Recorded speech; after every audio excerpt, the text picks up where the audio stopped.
The folktale I chose was about a trickster raccoon, or also referred to as the Tanuki, and it emanates from Japan.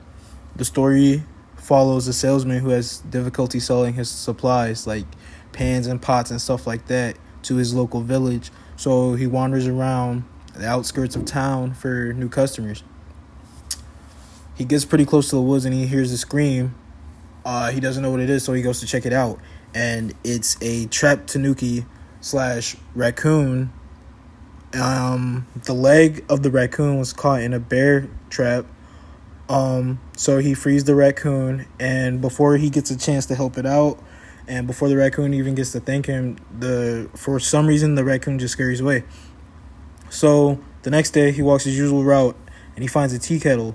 Now keep in mind, this is a man who is struggling to sell the rest of his other silverware and stuff like that. So he grabs the kettle, cleans it up. It's a pristine kettle. And so he thinks to himself, you know what? I know who could use this. He goes and travels to this where the monks stay, and he sells the monks this tea kettle. They pay him a pretty good price for it, a pretty hefty price, and everyone leaves satisfied. So later on, the monks go to make tea in this new tea kettle, and it quickly cools down. It doesn't maintain any heat.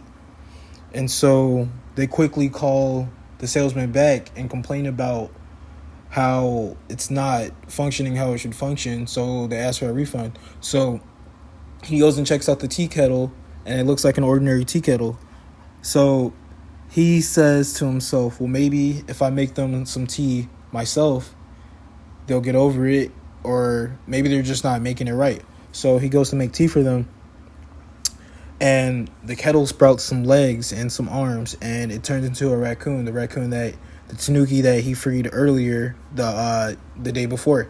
So when asked why the raccoon turned into the tea kettle, the raccoon responds, I wanted to repay you for helping me the other day, helping me get out of that bear trap, but I didn't know how, so I figured I'd turn into this tea kettle and let you sell me, but I can't handle the heat from being burned as a tea kettle. So there's a compromise that is reached between the monks and the salesman and the raccoon. The monks keep the raccoon around to entertain guests, and the salesman gets to keep the money, and he becomes friends with the raccoon.